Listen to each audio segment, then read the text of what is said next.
信号開始開始すれば車となります。お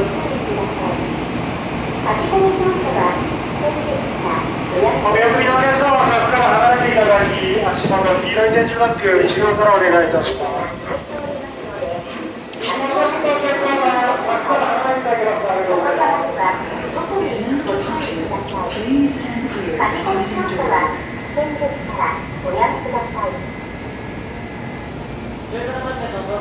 電車とホームの間が空いておりますので、足元にご注意ください。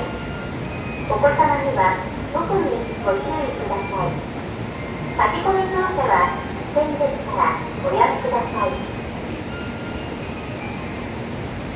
電車とホームの間が空いておりますので、足元にご注意ください。